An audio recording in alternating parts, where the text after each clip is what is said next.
Good morning, children. In our previous class, we studied about definition for nutrients, mode of nutrition in plants.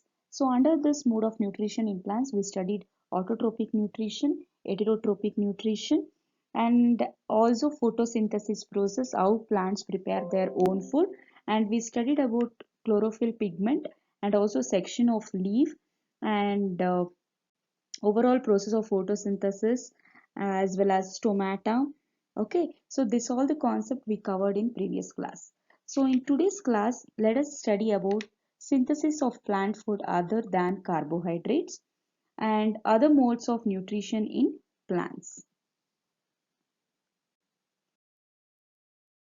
Just imagine, children, there is no process of photosynthesis in plants. What would happen? So there would not be any food synthesized by a plant, and all the living organism which depends directly or indirectly on plants won't be getting any sort of food. So apart from oxygen, everything which are essential for survival of all living organism is produced by plants by the process of photosynthesis. In the absence of photosynthesis, life would be impossible on the earth, right? So during photosynthesis, this chlorophyll contains the cells of leaves. I showed it in a previous class about a cross section of a leaf. Okay, if you check with that, you'll be getting a complete explanation. So in the presence of sunlight, what happens? They use carbon dioxide and water to synthesize carbohydrates. This process can be represented in an equation I've mentioned here, that is carbon dioxide plus water gives rise to carbohydrate plus oxygen. By the combination of both carbon dioxide is obtained in air. Okay, plant make use of carbon dioxide, along with that they make use of water. When these combine together, it gives out carbohydrate and oxygen in the presence of sunlight and chlorophyll. Okay, so this is a process you have to remember. So during this process, oxygen is released and we make use of oxygen to breathe, right? So the presence of starch in leaves indicates the occurrence of photosynthesis. The starch is present within the leaves, which indicates the occurrence of photosynthesis. Starch is also called as a carbohydrate. Potato is a best example for starch content. You all know that plants synthesize carbohydrates by the process of photosynthesis. And this carbohydrate which is prepared by plant consists of carbon, hydrogen and oxygen. These are in turn used to synthesize other components of food such as proteins and fats. But these proteins are nitrogenous in substance which contain nitrogen. So by the way, from where this nitrogen is being obtained by plants?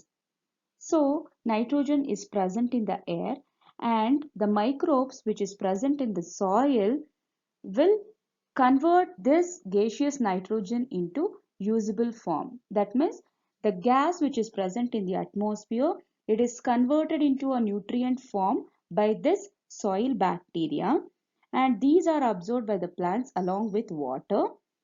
Okay, and that is how the nutrient is taken up by a stem and distributed to all parts of the plant body, right? So that is how plants can then synthesize proteins and vitamins.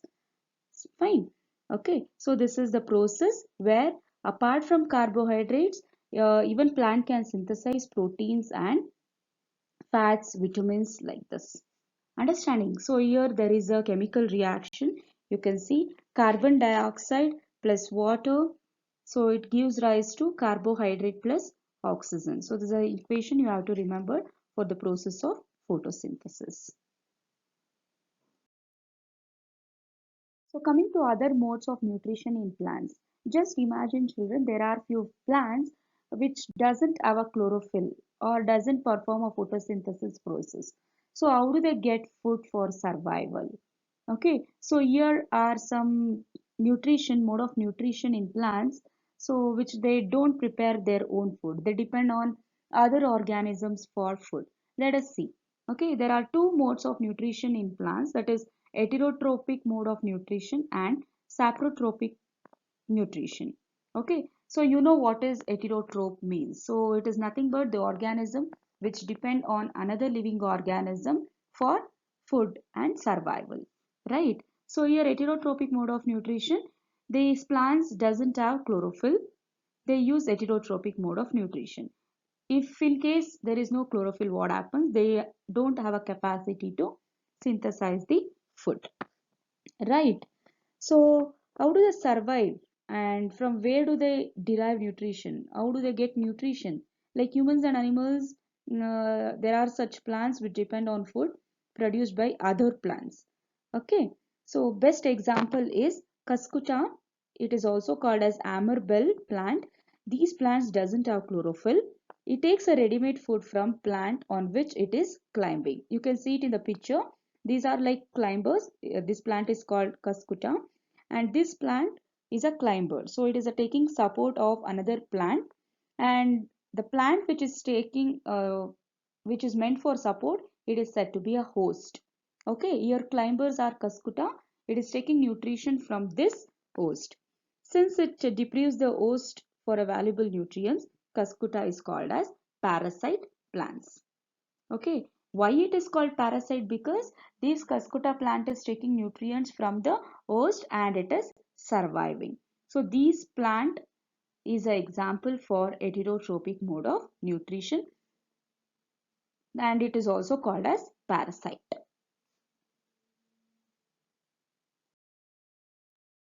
So coming to the next topic, that is insectivorous plants. So there are few plants which can trap insects and digest them. In your previous classes, you have studied about this. I mean, in your primary classes about insectivorous plants. They capture insect, I mean, they trap the insect and they digest by secreting some liquid within them, and they obtain nutrients from these insects and starts surviving. So this plants may be green or of some other color. You can see the colors of pitcher plant in the slide. So the pitcher, the pitcher plant is like a jug-like structure. You can see the shape of the pitcher plant. It is jug-like structure and it has a modified part of leaf. The apex of leaf forms a lid which can open and close the mouth of the pitcher. Once the insects comes and sit on this pitcher plant, what happens? When it enters inside, the cap-like modified leaf will close, and the insect is trapped inside a pitcher plant. So inside the pitcher plant, there are hair which entangle the trapped insect. The lid closes and the insect is trapped. The insect is killed by the juices secreted in the pitcher, and its nutrients are absorbed by the plant. Such insect-eating plants are called insectivorous plants. Okay, so there are many examples for insectivorous plant. As per syllabus, only pitcher plant has been mentioned. Okay. Have you all seen mushrooms, children? Yes. Mushrooms, when we hear about it, we recall all the yummy dishes made up of mushrooms, right? So few mushrooms are there which are meant for consuming, that means which are edible, and few mushrooms are very poisonous and very toxic, which is not meant for consuming. And why I'm taking the topic of mushrooms, because how mushrooms are getting nutrition, how they starts growing means they obtain nutrition from dead and decaying matter. Okay, that is where they obtain nutrition for their growth. So these mushrooms are categorized as a saprotrophs. So the mode of nutrition in case of mushrooms is saprotrophic nutrition. The mode of nutrition in which organisms take in nutrients from dead and decaying matter. Such organisms with saprotrophic mode of nutrition are called saprotrophs. Understood? So you can see fungi grow on a spoiled food or a spoiled vegetable or a fruit, or many times on pickles, leather, cloths and other articles that is there in your home. Okay, why is it so? Why are they growing on such things? Because when you see, for example, a bread is kept for a long time, what happens?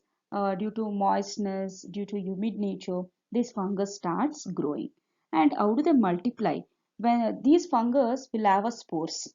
Okay, and these spores generally present in air, and when spores falls on a wet and warm things, they germinate and they starts growing.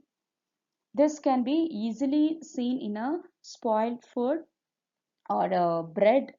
Basically on bread you can see a more layer of a fungal growth, and also on vegetables, sometimes in coconut.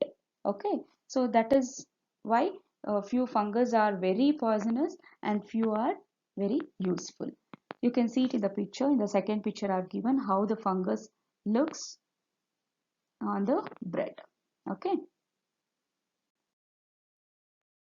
as I mentioned in previous slides, okay, that fungus or bacteria which is present in the soil will convert the nitrogenous gas which is present in the air into nitrogen and supplements nutrients,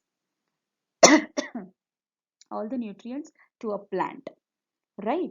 So there is a mutual relationship between a plant and a fungus present in a soil.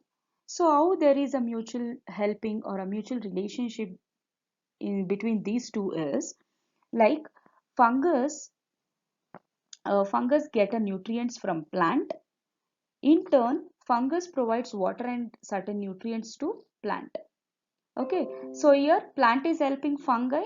In turn, fungi is also helping a plant. So this mutual relationship is called symbiosis. Understood?